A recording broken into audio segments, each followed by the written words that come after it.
시청자 여러분 안녕하십니까? 7월 22일 수요일 굿모닝 일부 시작합니다. 저는 이데일리 성주원이고요. 오늘 더불어민주당과 정부가 국회에서 만나서 2020년 세법 개정안을 논의합니다. 오늘 오후에 그것을 확정해서 발표할 예정인데요.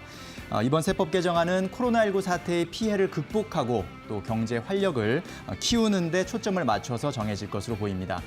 대통령이 수정을 지시한 금융세제 개편안이 실제 수정이 돼서 나올지 또 수정이 된다면 그 내용이 어떤 수준일지 관심이 모아지는데요. 투자자 여러분은 아마 가장 궁금해하실 것 같습니다. 저희와 함께 지켜보셨으면 좋겠습니다. 자, 간밤 뉴욕 증시는 혼조 마감했는데요. 글로벌 증시 마감 상황 김도원 캐스터가 정리해드리겠습니다. 네, 글로벌 증시 브리핑입니다. 간밤 뉴욕 증시는 모두 상승세로 출발을 했지만 장 막판에 힘이 빠지면서 혼조세로 마감을 했습니다. 먼저 다우지수는 0.6%의 상승세로 26,840.4포인트의 장을 마감했고요. 나스닥 지수는 장 초반 다시 한번 장중 최고가를 경신한 뒤 대형 기술주를 중심으로 차익 실현 매물이 나오면서 하락세로 돌아섰습니다. 마지막에 낙폭을 더 키우면서 0.81%의 낙폭을 기록했고요. 1,680선에서 장을 마감했습니다. 또 S&P 500 지수도 상승폭을 줄이면서 0.17% 강보합권에서 마감했고요. 3,257.3포인트로 종가를 형성했습니다. 이날 시장의 가장 큰 호재는 이후의 경제회복기금 합의 소식이었는데요. 이후에 27개 회원국 정상들은 나흘에 걸친 마라톤 협상 끝에 7,500억 유로 규모의 기금 설치에 전격 합의를 했습니다. 지원 방식은 보조금 3,900억 유로, 대출은 3,600억 유로로 조정됐다고 합니다. 한편 이와 함께 미국 정부의 추가 부양책 논의에도 관심이 쏠리고 있는데요. 실업보험 지원 등 주요 프로그램이 이달 말에 종료가 될 예정인 가운데 미국 정부와 의회는 추가 부양책을 위한 협상을 본격적으로 시작을 했습니다. 하지만 이날 공화당의 케빈 메카시 하원 원내대표는 이 신규 부양책이 7월 말까지 합의되기는 어려울 것이다라고 말을 했는데요. 8월 첫 주에 법안이 통과될 것으로 전망을 하고 있습니다. 이렇게 될 경우에는 실업보험 지원 등이 일시적으로 중단이 될 수 있기 때문에 혼란이 불가피하다라는 우려가 나오고 있습니다. 한편 이날 발표된 경제지표는 양호한 모습이었는데요. 시카고 연은이 발표한 6월 전미 활동 지수는 4.11로 전월 3.5에서 상승하는 모습을 보였습니다. 전미 활동 지수는 지난 3, 4월 마이너스를 기록한 이후 5월에 플러스로 반등을 했고요. 지난달에는 확장폭을 확대하는 모습을 보여주고 있습니다. 이어서 유럽 증시 마감 상황도 보도록 하겠습니다. 유럽 증시도 이후의 경제회복기금 합의 소식과 코로나 백신에 대한 기대감으로 일제히 상승 마감했습니다. 먼저 영국 증시는 0.13% 오르면서 6,269.73포인트로 장을 마감했고요. 독일 증시는 0.96%까지 올랐습니다. 13,171.83포인트에 또 프랑스 증시는 0.22% 오르면서 5,104.28포인트로 장을 마쳤습니다. 다음으로 상품 시장 마감 상황도 보도록 하겠습니다. WTI도 경기 부양 기대감으로 오르는 모습이었습니다. 2.8% 오르면서 41.96달러의 장을 마감했는데요. 지난 3월 이후 4개월 만에 최고치를 기록했고요. 금값도 올랐습니다.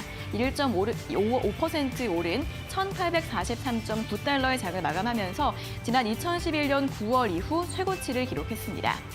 어제 원달러 환율 같은 경우에는 장이 상승하면서 5.4원 하락세를 보였고요. 다시 한번 8거래일 만에 1,200원 선을 하회하는 모습이었습니다. 1,197.8원으로 어제 장 마감을 했습니다. 여기까지 글로벌 증시 브리핑이었습니다. 네, 잘 들었습니다. 이어서 미국 현지에 나가 있는 이데일리 송일아 기자 연결해서 미국 증시 상황 좀 더 정리해 보겠습니다. 송 기자 안녕하십니까? 네, 안녕하세요. 네, 간밤에 뉴욕 증시는 혼조 마감했죠? 네, 그렇습니다. 간밤 뉴욕 증시는 유럽연합의 경기 부양책 합의와 또 기업 실적에 주목하는 그 가운데 혼조세로 마감했습니다. 현재 시간으로 21일 뉴욕 증권거래소에서 다우지수와 S&P 500 지수는 소폭 오른 반면 또 나스닥 지수는 전날 급등세에 따른 차익 실현 매물에 1% 가까이 하락했습니다. 전문가들은 오늘 시장의 흐름에 대해서 급등한 기술주에서 차익을 실현하고 경기 민감주로 갈아타는 움직임을 보였다고 평가를 내렸는데요. 시장은 일단 유럽과 미국의 재정 부양책 논의와 주요 기업들의 실적에 주시했습니다. EU가 마라톤 회의 끝에 7,500억 유로 규모의 경제 회복기금 도입에 합의했다는 소식에 일단 투자자들은 안도했고요. 미국 역시 추가 부양책에 대한 본격적인 논의를 진행하면서 시장의 기대감을 높이고 있습니다. 오늘도 역시 시장의 관심은 주요 기업들의 실적이었습니다. 전일 장 마감 이후에 발표된 IBM의 2분기 순이익과 매출은 모두 시장 예상을 웃돌았고 코카콜라도 우려보다는 양호한 실적을 기록하면서 투자자들을 안심시켰습니다. 어닝스카우트에 따르면 이날까지 S&P 500 지수 기업 중 58개가 실적을 발표를 했는데 이 중 81%가 예상보다 양호한 순이익을 기록한 것으로 조사됐습니다.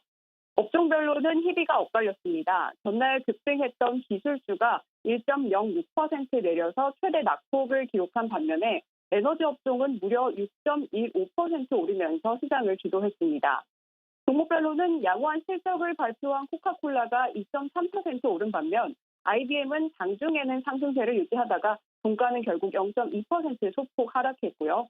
한편 아마존과 마이크로소프트 또 애플은 차익 실현 매물이 쏟아지면서 1대 1%대 하락세를 기록했습니다.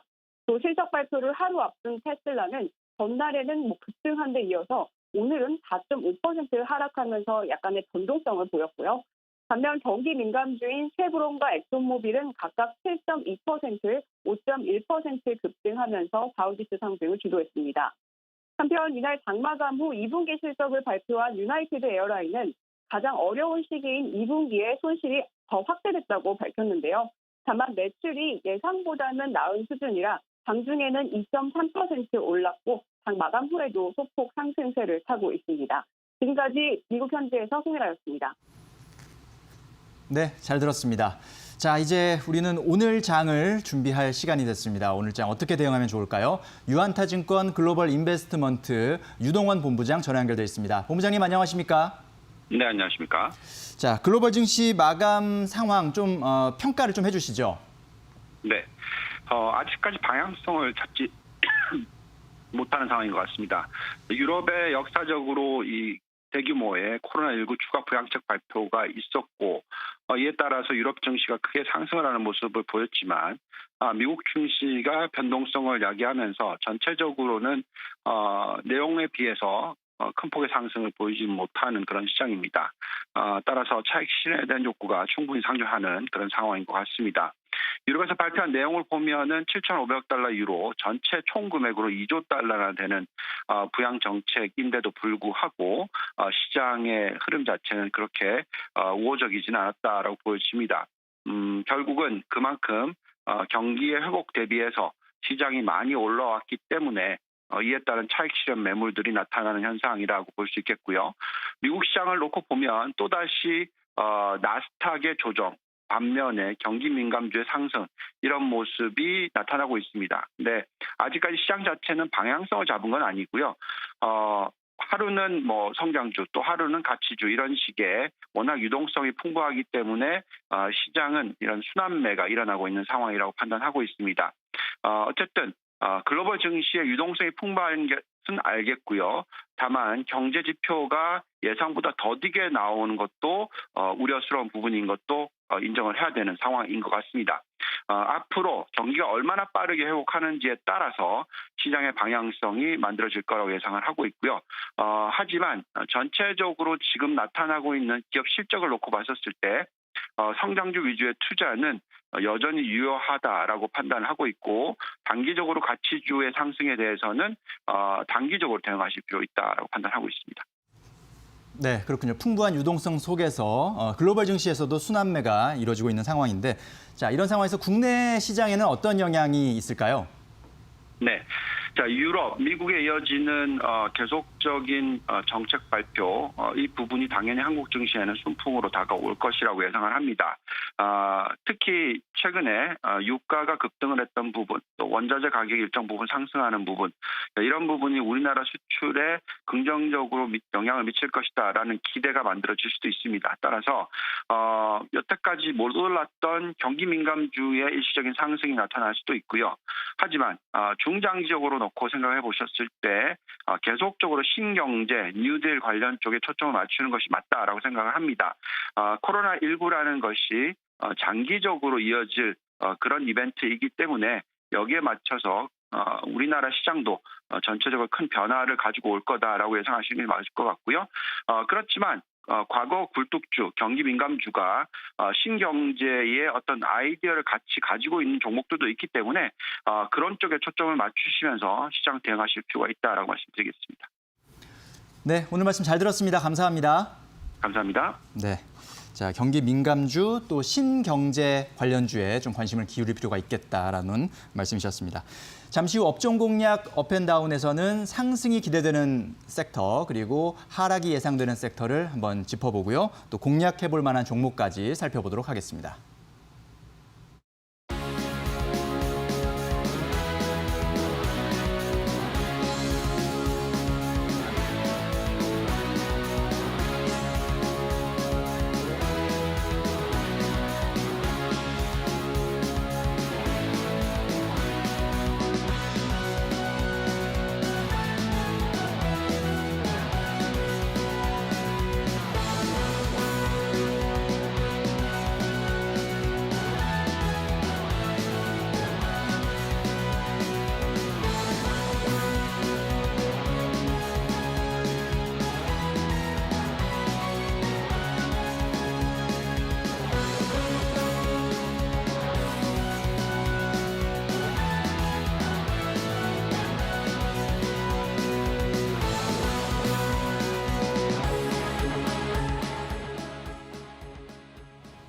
업종 공략 업앤다운 오늘은 이데일리맵 오현진 전문가와 함께하겠습니다. 어서 오십시오. 네, 안녕하세요.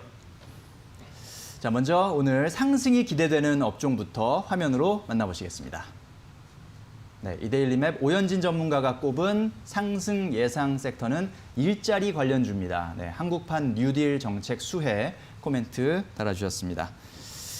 자, 한국판 뉴딜, 정책 테마에 좀 관심을 기울일 때다라는 말씀이신 것 같은데 특히 네네. 이제 일자리 키워드를 제시해 주셨어요. 그러니까 네네. 일자리 관련주라는 게 이게 구인 구직 정보 제공 업체를 말씀하시는 건지 아니면 이 정책으로 인해서 일자리가 많이 늘어날 그런 기업들을 말씀하시는 건지 좀 궁금하실 것 같은데요. 사실 이제 말씀해주신 전자와 후자 모두 다 수혜를 받는다고 볼 수 있을 것 같은데 네. 첫 번째로는 우선 이제 구인구직 사이트라든지 관련된 기업들이 먼저 수혜를 받을 수 있기 때문에 그렇군요. 이 부분을 먼저 이제 봐야 된다 이렇게 생각을 하고 있고요. 네. 지난주에 그 한국판 뉴딜 관련된 구체화 방안이 발표가 됐습니다. 그래서 디지털 뉴딜과 그린 뉴딜 이제 양대 축으로 시행한다라고 하면서 실제로 관련된 종목군들이 최근에 시장을 선도하고 주도하는 그런 모습들이 계속해서 좀 나타나고 있는데요. 여기에 이제 그동안 크게 움직이지 못했던 수혜주 중에 하나가 일자리 관련주라고 보기 때문에 일자리 관련주를 봐야 될 시기다라고 판단하고 있습니다. 이번 코로나19로 인해서 일자리가 급격하게 줄어든 상황이죠. 그래서 이런 부분들을 정부 당국에서도 인정을 하고 있고 일자리를 늘리기 위한 구체적인 방안들 앞으로 꾸준히 좀 나오지 않을까라고 판단하고 있습니다.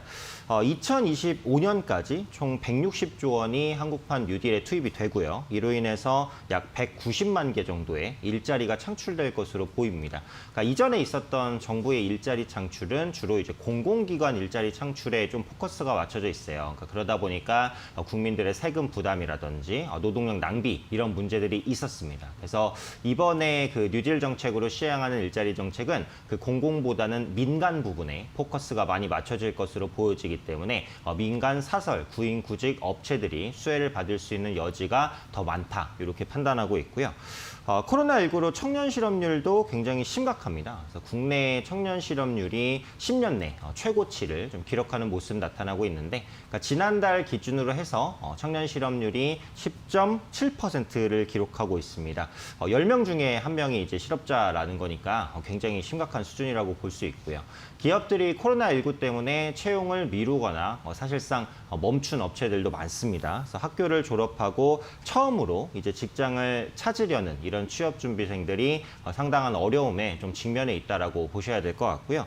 2분기에 쉬었음 인구가 20, 30대에서 급증했습니다. 그래서 코로나 장기화가 사실상 불가피하죠. 최근에 백신이 나온다, 항체가 나왔다, 뭐 이런 말도 있지만 실제로 모두에게 처방할 수 있는 백신이 나오기까지는 시간이 정말 많이 걸립니다. 그래서 그런 만큼 연말까지 어쩔 수 없는 부분이고요.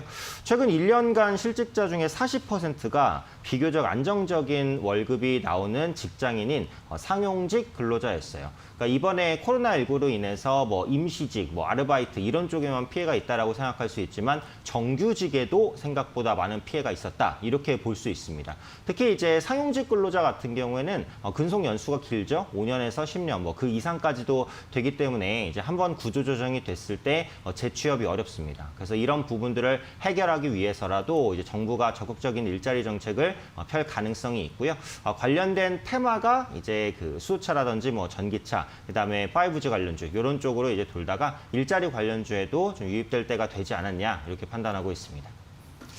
그렇군요. 자, 이 청년 실업률이 10%를 넘었다는 거 이런 부분들이 참 심각해 보이는데 정부도 이런 심각성을 잘 알고 있기 때문에 한국판 뉴딜에서 일자리에 대한 적극적인 의지를 표명하고 있고 결국은 거기에 쏟아지는 여러 가지 이제 그 재원들이 결국은 그 사이에서 일자리 뭐 구인구직 정보를 제공하는 그런 업체나 혹은 일자리를 인해서 좀 기업이 성장할 수 있는 그런 섹터에 좀 관심을 기울일 필요가 있겠다라는 말씀이신 것 같습니다. 자, 이번에는 한번 또 하락이 예상되는 피해야 할 섹터를 한번 화면으로 확인해 보시겠습니다. 자, 오현진 전문가가 찍은 하락 예상 섹터는 남북 경협주입니다. 북미 관계 불확실성 여전 코멘트 해주셨군요. 자, 현재 남북 관계나 또 북미 관계를 봤을 때 남북 경협에 대해서 뭔가 당장 기대하기는 어렵다. 뭐 이런 상황이라고 봐야 되겠군요. 그렇죠. 그래서 결국은 이제 경협주가 가려면 경협사업 기대감이 있어야 되는 것이고 북한과 미국의 관계 아니면 한국과 북한의 관계 둘 중에 어느 하나라도 좀 개선되는 모습이 보여야 되는데 현재로서는 그러기가 좀 어렵다 이렇게 이제 보는 거죠.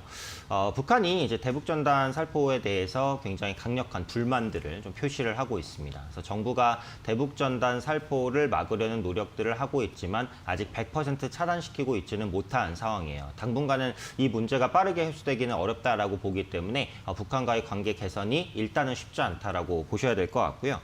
8월 달이죠. 다음 달에 한미합동 군사훈련이 예정돼 있습니다. 그러니까 지금 축소라든지 연기 이런 부분들이 논의되고 있는 것은 맞아요. 하지만 오늘 아침까지 봤을 때도 확정된 부분은 없습니다. 그리고 군사훈련이 필요하다라는 의견도 만만치는 않거든요. 그래서 어떤 식으로든 한미합동 군사훈련이 진행이 된다면 북한의 이제 소규모의 도발이라든지 이런 가능성도 충분히 염두를 할 수밖에 없다라고 보셔야 될 것 같고요. 김정은 위원장이 이번 주 초에 이제 공개 행보에 좀 나섰었습니다. 그래서 군사위원회 확대회의에서 군수생산 계획과 뭐 전쟁 억제력 강화 이런 부분들에 대해서 말을 했어요. 그래서 예전에 뭐 핵무장이나 이런 부분보다는 언급에 대한 수위가 좀 낮아지긴 했습니다. 하지만 군사적인 보호, 뭐 우리는 자주 국방으로 강해져야 된다 이런 말을 했다는 것 자체가 아무래도 이제 북한이라든지 한국이라든지 이제 그 미국과는 약간 거리를 두겠다라는 의지의 표명이라는 생각이 또 들었어요. 그래서 그런 만큼 당분간은 이제 접촉, 그러니까 김정은 위원장과 트럼프 대통령이라든지 문재인 대통령과의 이제 접촉 이런 부분을 기대하기가 좀 어렵다라고 보고요. 올해 12월 대선에서 트럼프 대통령의 재선 가능성이 높지 않다. 이것도 좀 큰 문제라고 볼 수 있겠죠. 지금 트럼프 대통령과 바이든 후보자의 지지율 격차 계속해서 벌어지고 있습니다. 10%포인트 이상까지 벌어졌어요. 지금 대선이 얼마 남지 않은 상황에서 이 정도 지지율까지 벌어졌다면은 트럼프 대통령이 재선하기가 지금 굉장히 어렵다. 이제 이렇게 보셔야 될 것 같아요.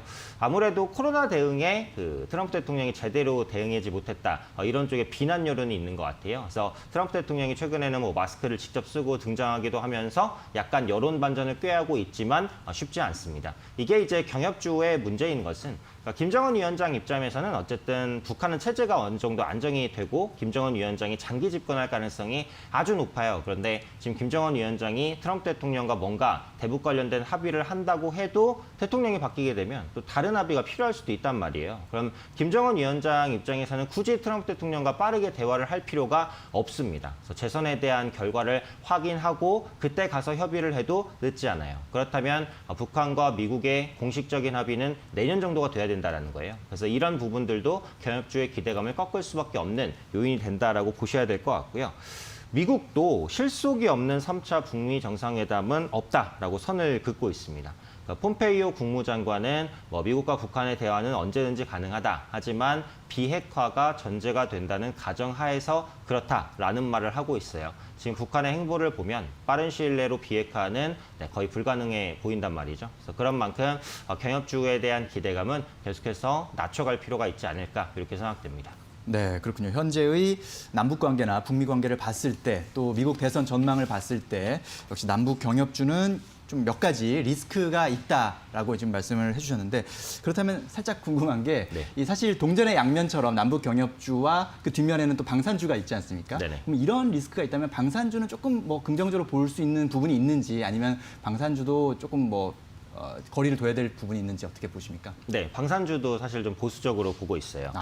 왜냐하면 결국은 이제 북한이 굉장히 강경한 대응으로 뭔가 도발을 계속하거나 이런 식으로 관계가 악화되고 있다라면 모르겠는데 지금은 사실 관계 악화가 아니라 정체라고 보는 거거든요. 네. 그래서 여기서 더 나아질 부분도 없지만 그렇다고 크게 악화될 부분도 없다라고 한다면 경협주라든지 뭐 아니면 이제 방산주 이런 쪽에서도 모두 다 좀 보수적으로 보시고 지금은 앞서 말씀드린 대로 정책 테마주 위주로 좀 매매를 할 수밖에 없지 않을까 생각됩니다. 그렇군요. 자, 남북 경협주나 방산주나 모두 약간의 리스크들을 안고 있고 그렇기 때문에 지금은 정책 테마주에 조금 더 관심을 기울일 때다라고 정리를 해볼 수가 있을 것 같습니다.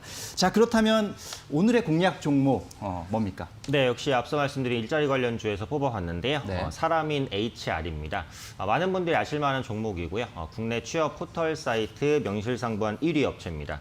온라인을 통한 구인구직이 증가하고 있어요. 그러니까 코로나19 때문에 이제 이동하기가 어렵고 기업 자체적으로도 화상으로 이제 면접을 보는 경우도 많아지고 있습니다. 그렇다면 온라인 부분에서 취업 플랫폼 시장 강자인 사람인 HR이 아무래도 수혜를 받을 수 있지 않을까 싶고 최근에 실제로 트래픽 같은 경우에도 좀 빠르게 증가하는 모습들 나타나고 있고요. 최근에는 구직자 평가 도구인 사람인 퓨리브를 출시를 했습니다. 그러니까 수치나 시험으로 정량화하기 어려운 AI 면접 시스템을 사람인이 이제 출시를 했다라고 보시면 돼요. 실제로 최근에 이제 기업에서도 그 인공지능을 활용한 면접들을 많이 활용을 하고 있습니다. 그러니까 구직자를 평가하기가 좀 어려워지잖아요. 그러니까 이런 부분들, 그러니까 사람이 할 수 없는 부분들을 인공지능이 대신 평가하고 정량화하고 이제 수치화해주는 작업들을 할 것이다라는 거죠. 그래서 사람인 HR이 이 AI 면접 시장에 적극적으로 뛰어들었기 때문에 앞으로 이 관련주로서의 수혜 가능성도 있다라고 보고 있고요. 인천국제공항 온라인 채용관도 리뉴얼 오픈했습니다. 그래서 인천국제공항 상주 기업과 영종도 인근 소재 기업 600개사가 입점해 있고요. 8개월 만에 11만 건의 이제 입사 지원을 성사시켰습니다. 갈수록 사람인과 대기업 간의 인크루트 관련된 그런 협업들 꾸준하게 확대될 가능성이 높다라고 보기 때문에 사람인 HR의 외형 성장 요인으로 작용할 수 있다라고 보고 있고, 이게 이제 단순하게 그 기대감만 있는 기업은 아닙니다. 그러니까 실적도 꾸준하게 받쳐주는 모습들 나타나고 있거든요. 그래서 매출과 영업이익은 우상향 추세를 계속해서 이어가는 모습이고요. 올해 매출액 같은 경우 1,000억 정도 육박할 것으로 전망이 됩니다. 그래서 올해 매출 기준으로 현재 PER이 한 12배 수준입니다. 매년 이제 그 매출액과 영업이익이 10% 이상씩 성장했다라는 것을 감안했을 때는 그리고 지금 정책 모멘텀을 감안했을 때는 PER 12배는 충분히 저평가다라고 생각하고 있기 때문에 매력적인 구간이다. 이렇게 판단을 하고 있고요. 가격 전략은 차트 한번 보겠습니다. 기술적으로 이제 전고점을 찍고 꾸준하게 하락하던 주가를 돌려냈습니다. 그래서 하락 추세는 벗겨냈다라고 보시면 되겠고요. 최근에는 소폭 저가 매수가 들어오는 모습이죠. 외국인 수급도 이제 조금씩 들어오는 모습들 나타나고 있습니다. 일단 최근에 상승 추세를 이어가다가 어제 차익 실현 매물이 조금 나왔어요. 그리고 간밤에 나스닥이 좀 밀렸기 때문에 오늘 국내 증시가 조금 약세 출발을 할 수도 있다라고 보고 있는데 요즘에 시장 패턴이 그래요. 갭 상승을 하게 되면은 조금 밀리고 갭 하락 을 하게 되면 좀 저가 매수가 들어오고 이게 이제 반복되는 패턴입니다. 그리고 간밤에 미증시가 밀렸을 때 그냥 상승폭이 가파라서 밀린 것 말고는 큰 이유는 없었어요. 그래서 오늘 국내 증시나 종목이 밀렸다 출발해도 이제 회복되는 그런 모습을 보일 가능성이 높다고 봅니다. 그래서 오늘 동사를 포함해서 종목들이 밀릴 때 오히려 좀 매수에 가담해야 되는 시기다 이렇게 판단하고 있고요. 목표가는 29,500원 정도까지 보겠습니다. 그래서 이전 저항대가 되는 가격까지 보시면 되겠고요. 있고요. 손절가는 24,500원 정도까지 조금 여유 있는 관점으로 보시면 되겠고, 이게 이제 변동성이 큰 종목은 아니에요. 그래서 좀 시간을 두고 투자하실 분들이 관심 있게 보시면 좋겠다, 이렇게 생각됩니다. 네, 알겠습니다. 자, 지난주에 한국판 뉴딜 구체화 방안이 발표됐고 그 수혜를 받을 것으로 예상되는 일자리 관련주 주목할 필요가 있겠고요. 남북 경협주는 조금 거리를 두고 지켜보셔야 될 것 같습니다. 그리고 오늘의 공략 종목으로 사람인 HR까지 살펴봤습니다. 자, 저희가 전해드리는 투자 정보는 잘 활용하시고요. 투자에 대한 판단은 시청자 여러분의 몫이라는 점 다시 한번 말씀드립니다. 자, 오현진 전문가님 오늘 말씀 잘 들었습니다. 감사합니다. 감사합니다. 네, 잠시 후 집중 분석 이슈타임에서는 코로나 팬데믹 이후 급등한 바이오주에 대해서 집중 분석해 보도록 하겠습니다.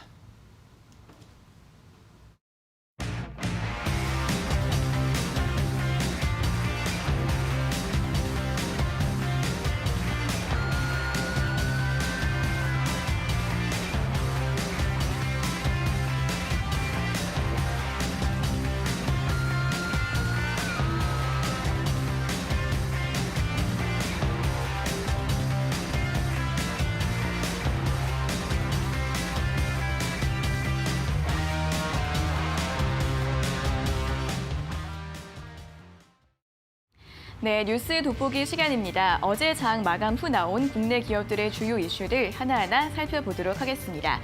먼저 첫 번째 소식부터 짚어보도록 하겠습니다. 어제 이재용 삼성전자 부회장과 정의선 현대차그룹 수석 부회장이 2개월 만에 다시 만났습니다. 지난 5월 정수석 부회장의 삼성 SDI 방문에 대한 답방으로 이번에는 현대차그룹 남양기술연구소에서 2차 회동을 가졌는데요. 이번 회동에서 이 부회장은 수소 전기차를 비롯한 현대차의 친환경 차량 기술과 또 현대차그룹의 미래 사업에 대한 설명을 듣고 논의를 진행을 했다고 합니다. 재계에서는 이 두 그룹이 전기차뿐 아니라 전장 부품과 디스플레이 등으로 협력을 확대할 것이라고 전망을 하고 있는데요.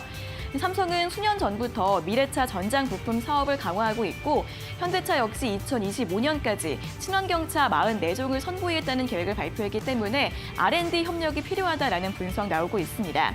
이 두 그룹의 시너지가 어떻게 구체화될지 관련 소식들 계속해서 주목해 보시면 좋을 것 같습니다. 이어서 두 번째 이슈 확인해 보도록 하겠습니다. 삼성 바이오로직스가 이번 2분기 호실적을 발표했습니다. 매출액은 3,077억 원으로 전년 동기 대비 294%나 증가했고요. 영업이익은 811억 원으로 흑자 전환에 성공을 했다고 합니다.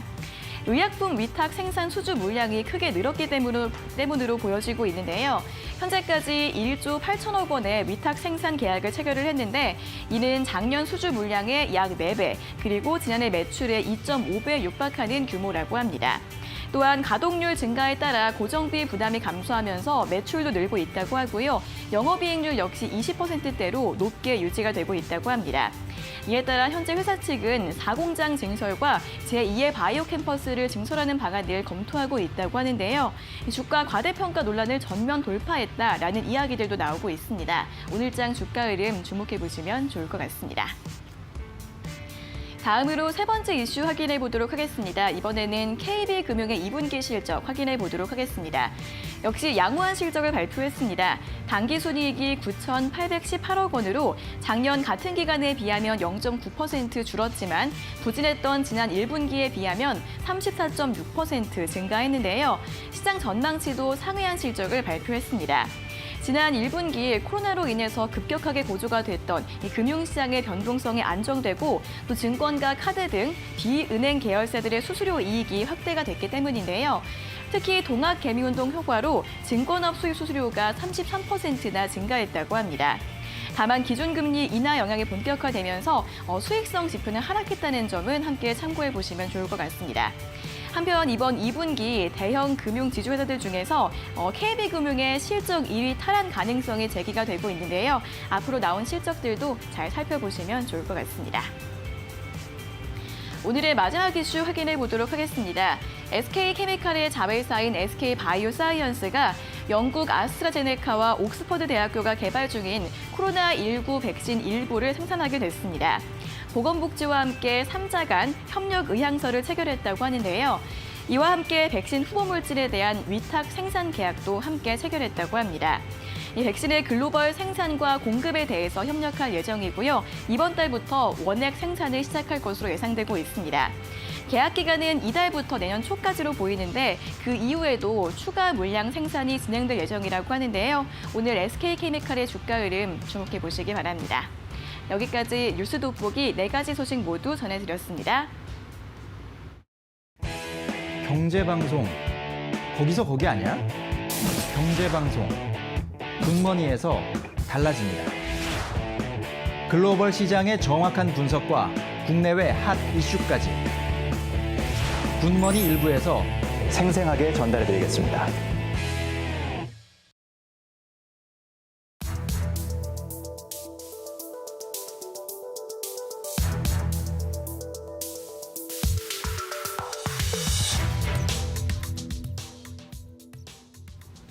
집중 분석 이슈타임 시간입니다. 이데일리 권소연 기자와 함께 바이오주의 거침없는 급등세 그리고 투자 유의점에 대해서 이야기 나눠보도록 하겠습니다.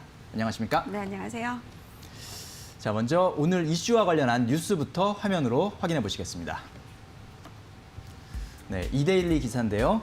시젠 올 들어 518% 급등, 바이오주 언제까지 달릴까라는 제목입니다. 지난 3월 발생한 코로나19 팬데믹 이후 국내 바이오주들이 거침없는 급등세를 보이고 있다. 코로나 진단 키트 업체 시젠은 코스닥 시가총액 2위 자리를 꿰찼고 탑5 종목 모두 바이오가 차지한 상태다. 바이오 주가 급등에 최대 주주의 지분 평가액도 수천억 원에서 많으면 수조 원씩 증가했다라는 내용입니다.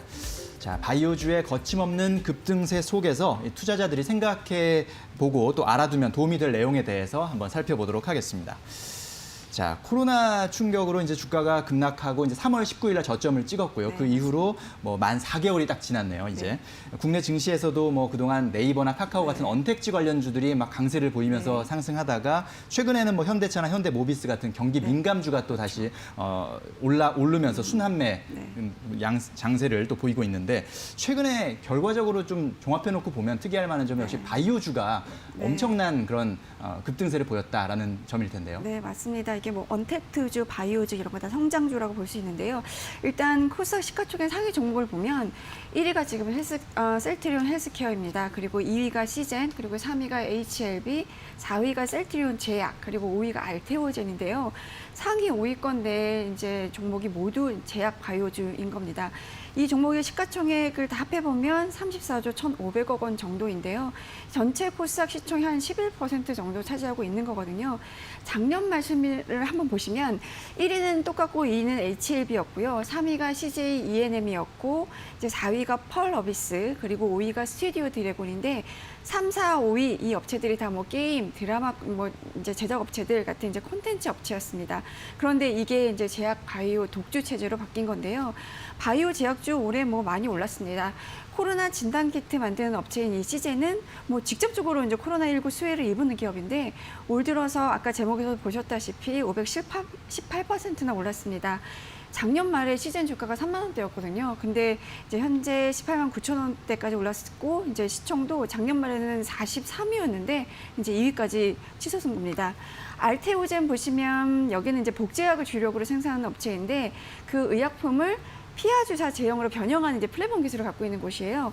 근데 이 피하 주사 제형으로 바꾸게 되면 정맥 주사보다는 조금 이제 편하고 부작용이 적다고 하거든요. 그런데 그 기술을 이제 여러 국가에 수출하면서 주목을 받고 있는데요. 지난달에만 해도 글로벌 10대 제약사에 한 4조 7천억 원 규모의 기술 수출 계약을 체결하면서 엄청 주목을 받았고요. 올 들어 주가 상승을 보면 348%, 작년 말 시가총액이 25위였는데 이것도 무수직 상승한 거죠. 네. 셀트리온 제약도 올 들어서 222% 올랐습니다. 바이오주가 이제 주로 코스닥에 많이 몰려 있는데 코스피도 보면 시가총액 10위권 이내에 이제 삼성바이오로직스가 시가총액 3위고요. 셀트리온이 5위에 올라 있습니다. 삼성바이오로직스 작년 말에 4위였는데 올해 초에 네이버 제치고 한 개는 올라섰고요. 셀트리온도 7위에서 5위로 올라선 겁니다. 네, 그렇군요. 작년 말만 해도 사실 바이오주라고 하면은 삼성 바이오로직스, 셀트리온 이 정도에서 많은 투자자들이 아마 이해하고 계셨을 텐데 지금 시점 2020년 7월 시점에 보면 코스닥 시가총액 상위 5개 종목 모두 독주죠. 바이오주가 독주. 차지하고 그야말로. 있다는 점, 이런 네. 점들을 보면 참 많이 변했구나, 상황들이 네. 많이 변했구나라는 걸 알 수가 있겠고, 최근 이제 뉴욕 증시에서도 보면은 이제 뉴욕 증시에서는 기술주의 상승세가 네. 상당히 두드러지고 있고, 나스닥이 뭐 사상 최고치를 네. 연일 경신하는 상황이 나타났고요. 물론 간밤에는 조금 조정을 떨어졌습니다. 받긴 했습니다만, 역시 이건 역시 그러니까 성장주가 좀 주도하는 흐름이다, 이렇게 볼 수가 있는 거죠. 네, 맞습니다. 그 전날 그러니까 종가 기준으로 보면 20일 날 급등한 탓에 21일에는 좀 다 조정을 보이긴 했는데요. 네. 20일 기준으로 보면 아마존이 하루 동안 8% 가까이 급등하면서 이제 과연 기술주의 대장주다 이런 얘기를 좀 했었습니다.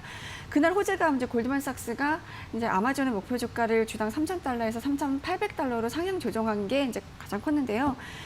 아마존 간밤 종가가 3,136.25달러로 마감했으니까 뭐 여기서 한 21% 정도 더 오를 수 있다라고 본 겁니다. 이 코로나19로 온라인 쇼핑 그리고 이제 클라우드 컴퓨팅으로 이제 빠르게 이제 트렌드가 옮겨가면서 아마존이 향후 몇 년간 유일한 최대 수혜주가 될 거다. 이게 이제 골드만삭스의 분석이었는데요. 네. 지금 마이크로소프트도 그렇고 뭐 애플 그리고 구글의 모회사인 알파벳 이런 데들도 간밤에는 조정을 받았지만 이제 올 들어 상승률을 보면 아마존은 70% 올랐고요. 이제 애플과 마이크로소프트도 한 34% 정도씩 상승했습니다. 요새 또 이제 기술자만 빼놓을 수 없는 게 테슬라인데요. 테슬라는 이제 전기 자동차 생산 업체지만 사실 이게 자동차 업체로 보기보다는 이제 기술주로 보는 게 맞다 이런 얘기들도 하거든요. 네. 자동차 산업은 거의 이제 외형 성장을 멈췄는데 테슬라는 이제 전기차라는 차세대 자동차로 이제 생태계를 좀 바꾸고 있고 그렇다면 이제 성장성 면에서는 독보적이다 이런 분석이 나오고 있거든요. 작년 말에 테슬라 주가가 418달러였는데요. 지금 1,640달러까지 올랐다가 이제 간밤에 조정을 보이면서 1,568달러 선으로 밀리긴 했는데 요 이제 주가를 기준으로 봐도 올 들어서 275% 가량 뛴 겁니다. 국내 주식 투자자들 뭐 테슬라 주식 많이 사셨는데요. 올해 상반기 해외 주식 가운데 가장 많이 거래한 주식이 테슬라입니다. 결제 금액으로 따져보면 40억 달러, 그러니까 한 4조 8천억 원 정도 이제 사고 팔고 했다는 얘기입니다. 네, 그렇군요. 자, 이렇게 뉴욕 증시에서는 기술주의 강세가 아주 두드러진 상황이고, 우리 증시에서도 뭐 바이오주, 언택트주 모두 이제 강세를 네. 보이고 있는 상황. 역시 성장주가 이렇게 강세를 보이고 있다, 전반적으로 네. 말씀할 수 있는데, 성장주가 이렇게 증시를 주도하는 이유가 어디에 있을까요? 네, 사실 최근에 성장주 과열 논란이 좀 있긴 한데요. 지금 이제 저금리 저성장 이 기조가 굳어지고 있고 그 와중에 코로나19가 발생을 하면서 이제 일상생활은 물론이고 이제 산업 구조도 굉장히 많은 이제 변화가 일어날 수밖에 없잖아요. 이제 언택트나 플랫폼 뭐 이런 경제가 이제 가속화될 거다 이런 전망들이 나오고 있는데 그래서 이런 기술주나 바이오주로 대변되는 성장주는 갈수록 더 희소성이 높아지고 그만큼 주목을 받을 수 없다라는 겁니다. 어제 이제 메리츠증권 보고서를 보니까 이 성장주의 흐름 한 3단계 정도 설명을 했는데요. 일단 새로운 시장을 만들어내는 단계, 이 단계에서 이제 매출이 빠른 속도로 성장을 하는 단계인 거고요. 그리고 그 다음으로 넘어가면 이제 잉여 현금 흐름, 이게 이제 창출이 되기 시작하는 단계인 건데요. 잉여 현금 흐름이라는 것은 기업이 이제 사업으로 벌어들인 돈, 여기에서 이제 뭐 세금이라든가 영업 비용 이런 것들을 다 빼고 남은 현금을 의미하는 겁니다. 네. 그러니까 이제 쉽게 말하면 회사에서 이제 들어온 현금이 있을 거고 나간 현금이 있잖아요. 들어오고 나간 걸 빼고 남은 현금이 있냐. 이제 실제로 이 잉여 현금이 발생을 하게 되면 그때부터는 이제 투자한 것들이 결실을 맺는 단계라고 보면 되는 거거든요. 네. 이제 이게 2단계고 마지막으로는 강한 시장 지배력으로 높은 마진을 유지하는 단계라는 건데요. 아마존과 테슬라도 이제 사실 초기 주가 반등은 매출 성장에 기인을 했던 거고 이제 그 다음 단계인 잉여 현금 흐름이 개선되기 시작하는 그 단계로 넘어가면 이제 주가가 또 한 번 점프할 거다라는 얘기들을 이제 하고 있는데 그래서 오늘 이제 테슬라가 한국 시간으로 오늘 저녁에 실적을 발표하는데 네. 현금을 얼마나 창출해내는지 그러니까 잉여 현금 흐름을 창출했나 뭐 이거를 보면 이제 주가가 더 갈지를 판단할 수 있다 이런 얘기도 좀 나옵니다. 네, 그렇군요.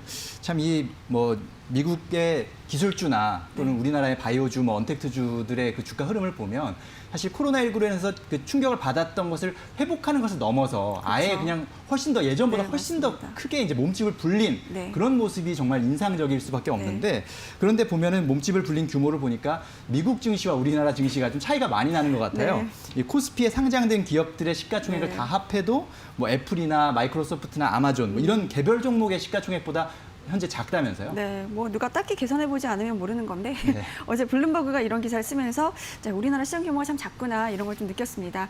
지금 이제 미국 S&P 500 지수 중에 시가총액 1위 기업이 이제 애플이고요. 2위가 마이크로소프트고 3위가 아마존인데 네. 애플 간밤 종가 기준으로 시가총액이 1조 6,817억 달러거든요. 이제 마이크로소프트가 1조 5,830억 달러, 아마존이 1조 5,653억 달러. 오늘 숫자가 좀 많아요.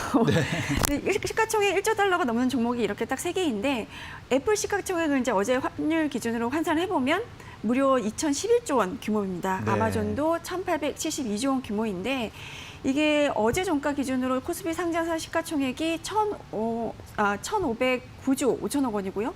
코스닥은 293조 8,500억 원이니까 두 시장을 합하면 1,803조 원 정도거든요. 네. 그러니까 뭐 미국 대장주인 3개 종목 중에 한 개의 시가총액에도 못 미치는 수준인 겁니다.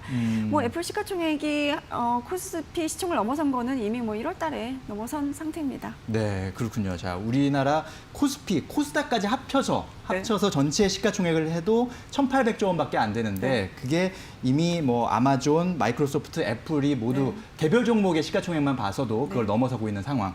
이런 점들을 봤을 때 정말 우리 증시가 앞으로 갈 길이 멀구나라는 것도 느끼고 미국 증시 참 부럽다라는 생각도 맞습니다. 듭니다.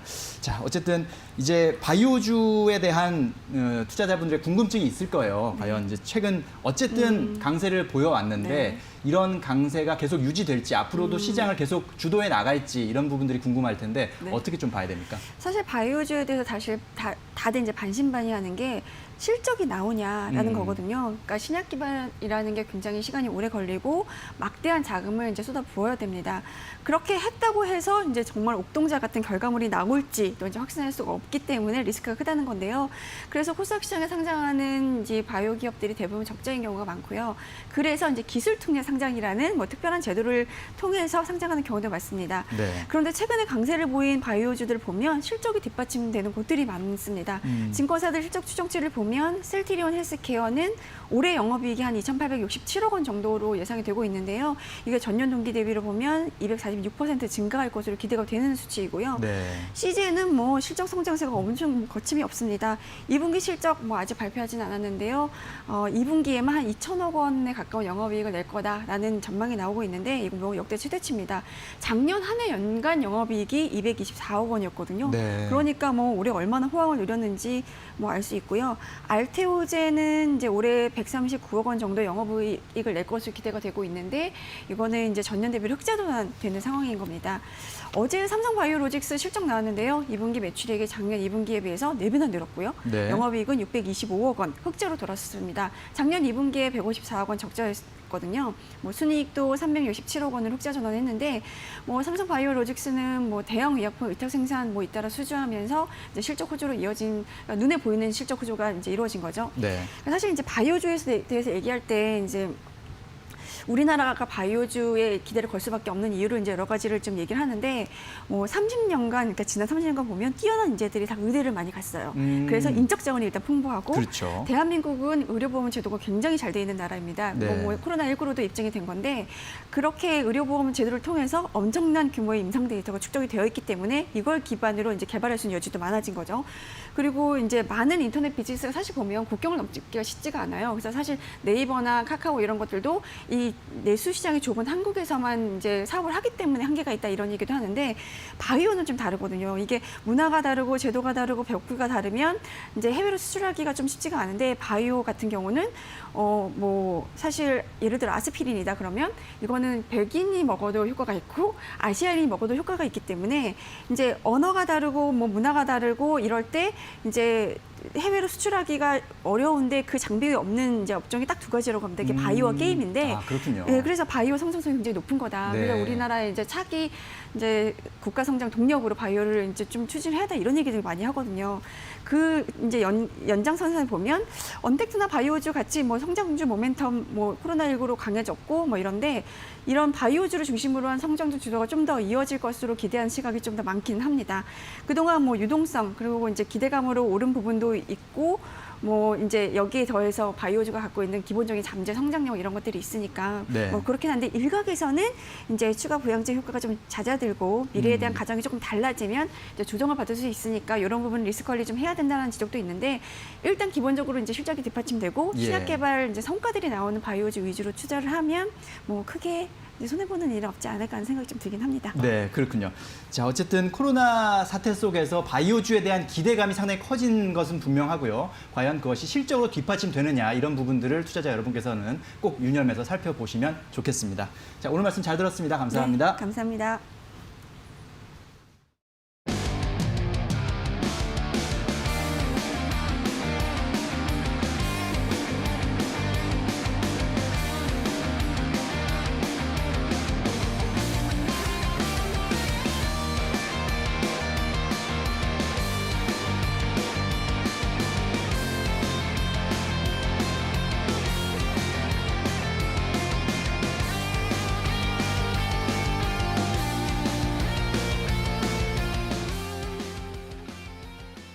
자, 이제 우리 시장 개장을 1시간 정도 앞두고 있습니다. 이데일리 TV 굿머니가 경제 채널 중 가장 빠르게 오늘 장 전망을 해볼 텐데요. 굿머니 1부의 마지막 시그니처 코너죠. 객장의 시선 시간입니다. 자, 객장에 있는 5명의 오늘 장 전망 지금 바로 화면으로 확인해 보시겠습니다. 자, 오늘 5명 중에 2명이 상승 전망, 그리고 3명은 보합 전망 했습니다. 하나금융투자 강남금융센터 이민경 PB 상승 전망이고요.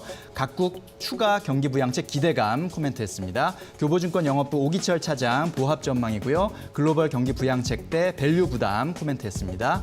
유진투자증권 챔피언스 라운지 서령용 차장 상승 전망인데요. 섹터별 키 맞추기 장세가 될 것으로 예상했습니다. 유한타증권 메가센터 분당점 백인범 과장 보합 전망이고요. 차익 실현 소화 과정 코멘트했습니다. 유한타증권 선능력 지점 추장훈 과장 보합 전망인데요. 유가 반등의 경기 민감주 주목 코멘트했습니다. 자, 수요일인 오늘은 유진투자증권 챔피언스 라운지 서령용 차장 전화 연결돼 있습니다. 차장님 안녕하십니까? 네, 안녕하십니까? 자, 오늘 상승 전망 해주셨군요. 그 이유를 좀 설명해 주시죠. 네, 오늘 뭐 상승에 대한 전망은 전일 장중에도 뉴스 나오긴 했지만은 유럽 쪽에서 7,500억 유로 경제 회복 기금이 4일 동안의 회의 끝에 합의로 마감이 됐습니다. 원화로 환산했을 경우에는 약 1,000조 원에 가까운 대규모의 자금이 풀리게 되는 상황인 거고요. 이러한 것들은 다시금 시장의 유동성을 지원하게 되는 이벤트가 될 것으로 예상이 되고 있습니다. 그 이외에도 최근에 코로나 백신에 대한 임상 결과가 지속적으로 긍정적인 내용들이 나오고 있는데 모더나에 이어서 아스트라제네카, 길리아드 등 실질적인 백신에 대한 기대감들이 만들어지고 있습니다. 그 말은 즉 코로나에 대한 공포감이 지속해서 감소하고 있다 볼 수 있겠고 그 이외에도 미국 같은 경우에도 지금 현재 2차 추가 지원금을 논의 중에 있는 상황입니다.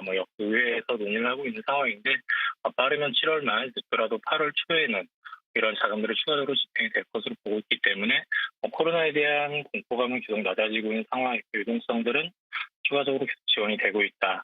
게다가 지금 2분기 실적 시즌이 돌입을 하고 있는데 눈높이가 충분히 낮아진 상황이기 때문에 2분기 실적에 대한 부분들이 미스가 나더라도 3분기, 4분기를 바라보면서 지속해서 시장은 갈 수 있는 상황이기 때문에 오늘 또한 전일 미국장에서 기술주들이 일부 조정을 받았지만은 국내 시장은 좀 견조한 모습으로 이어가지 않을까 싶습니다. 자, 그렇다면 이런 상황에서 오늘 우리 장 투자 전략은 어떻게 가져가면 좋을까요? 국내 시장 같은 경우에는 2분기 이제 실적 시즌 돌입 전 상황인데요. 다음 주부터 이제 대기업들 코스피 위주로 실적 발표들이 시작 예상이 되어 있습니다.